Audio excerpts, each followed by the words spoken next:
So Blink 7 continues in its third season with City at the Edge of Forever? No.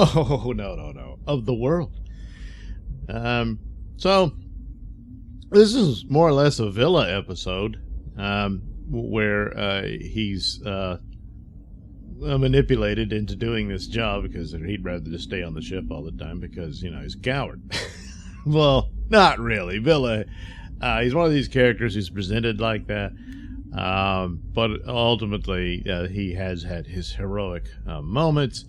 And there's some of that in this one. And finally, he gets some sort of reward.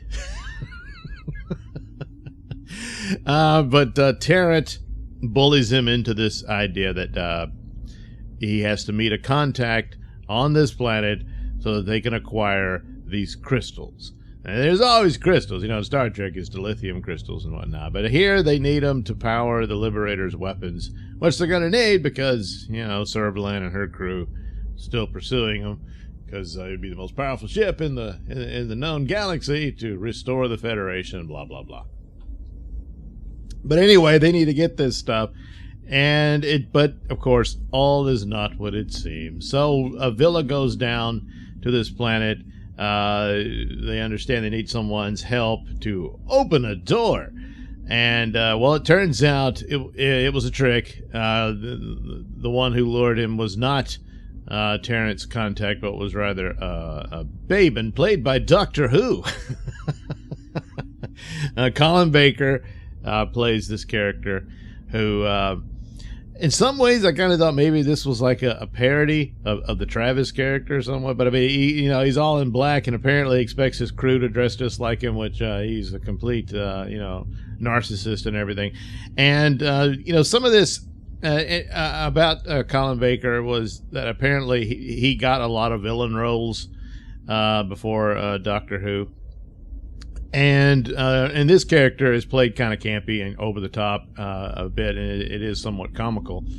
But it's just this complete a-hole character, and I thought, hey, that might have been a tip to what type of approach that his doctor would take, albeit, ultimately heroic and not evil, but here, Babe, as his mother called him, or Baben rather, is of course completely evil.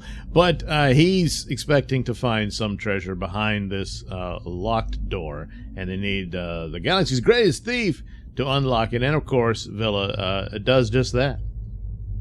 But it turns out, and the planet is populated by these people who appear to just act like sheep. They don't even speak, except for their main chieftain or whatever he is. And even he speaks, but doesn't have a lot to say. And it turns out that they're the descendants of some ancient race that was highly advanced. And the people have pretty much forgotten what they once were, but this race somehow genetically imprinted the memory into them so that they always had this sort of religious mission. But what it was the city at the edge of the world was basically a teleport terminal that would take them to this starship that was seeking out a new world. And it gets into almost, I guess, like a supernatural element, as if Villa was prophesied to come. But it was the idea that, hey, they'll find somebody who can figure out how to open the door. And so they do. Well, Villa does. And you get there, and sure enough, the ship has made it and landed, and there's a recording there telling Villa the whole story. And he gets there. Now, what was his reward? Well, it's a girl. She shows up. She's part of Baben's crew, and she's all nasty to Villa and belittles him and everything. But he does make mention that she stinks. So she takes a shower and dresses up and looks nice. And, apparently she has a thing for Villa, and they get it on. So good for Villa, Finally, something. And they find the new world together and everything. And boy, she's turned a whole new leaf on life, all for Villa, Well, more or less, anyway. And So the whole secret's out, and the people recognize what they're supposed to do, and so they go through the door and teleport away. And that's that. And on the other planet, just so happens, Villa finds the actual crystals they need for the Liberator. So, it all works out, except, hey, what about the girlfriend? Well, the way they end it is the way they kind of mess up their ending, I think. I mean, at the last minute, she's saying, come on, Villa, let's go to the planet and live our lives together over there and escape, the war and everything. And I can't, I'm meant to be a thief and my place is with the Liberator or some crap like that, I don't think he would do that. I mean, he's met this girl. They like each other, obviously. And here's his chance to really escape all the danger and stuff that he fears. And I think he would have taken it. Now, in the end, he never really had the chance because here comes Babin, and he thinks there's treasure. And he's not wrong. There's some amount of treasure to be had, but his crew's been killed and everything. But still, he's determined to get there.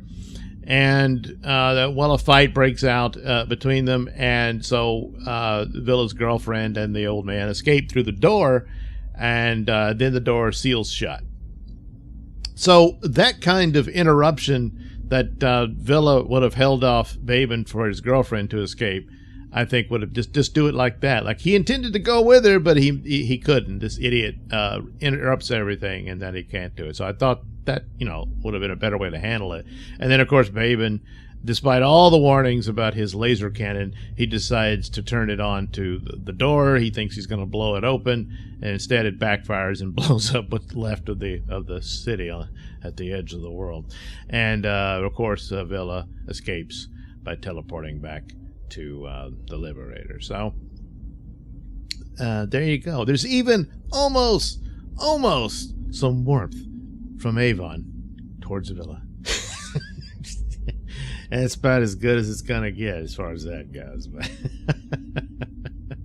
But it was a good episode. It was actually pretty good in some of the concepts of a race leaving a message behind. Gives nods to theories about religion and whatnot and all that. And pretty good. And also it's the teleport technology comes that it gets around. There's other avenues of finding it. It's not just the Liberator and stuff like that, but set up possibilities for us they could go. But anyway, it was a good one. The next one, the Children of Auron, we're returning home to Callie's homeworld, and we discover that Callie has a twin sister, meaning the actress plays two different roles. That's fine and dandy. But Servalan has returned, the real villain of the series. Travis ended up just being a poor stupid joke. No, it was always Servalan. And she decides to unleash a deadly plague upon Auron. Well, gee, what pissed her off about Auron? Oh, nothing. She just wanted to use this as a plot once again to get the Liberator, which is her ultimate goal. The ultimate goal is to restore the Federation and rule it and everything, but the Liberator is the key to doing so. And so she's trying to do this and luring them there through Callie. And for the most part, it works. Now, she delivers this virus via some poor stupid idiot who doesn't understand how evil this woman is and is infected with this plague. And he returns home all sick and dying. And, well, he's dead, I think, by the time he gets there. But, of course, once they open the door, it's released. So it's wiping out people all over the place. And so Callie wants to come and help. Auron actually figures out, of course, a cure. Servalan has a cure as well, but it's a running battle between the two. Meanwhile, there's a separate plot for Servalan because the Aurons have created perfect cloning technology, and so she wants a bunch of clones of herself because Of course she would. She's, she almost had that boyfriend in that previous episode, but he ended up dying. That's the closest you'll get to Servalan having any affection for anybody. But boy, oh boy, copies of herself, but she would really deeply love them. So that's what they do. Meanwhile, there's a little fight between two of her underlings, jealous of one another for promotions and whatnot. And one of them ultimately lies to Servalan about the clones, saying that the other guy, he had replaced her DNA with his own. And she's like, oh my God. So she was holding back destroying the facility because Auron and the crew had escaped and were heading that way. And because they figured, well, she'll never destroy that because, her babies are in there. But then the guy tricks her into doing that. And so she starts blowing it up. And I guess maybe because it is the Aurons who have the telepathic abilities and whatnot, and that perhaps as a result of these clones, maybe they would have had it too. Maybe they even said that and I missed it. But when they're dying, it hits Servalan, and she suddenly realizes, holy crap, I just killed my children, And so the other guy, the other idiot, comes in and she immediately executes him. The other guy, he gets captured by the Liberator crew, and he gives up the goods, which is how they knew to get to the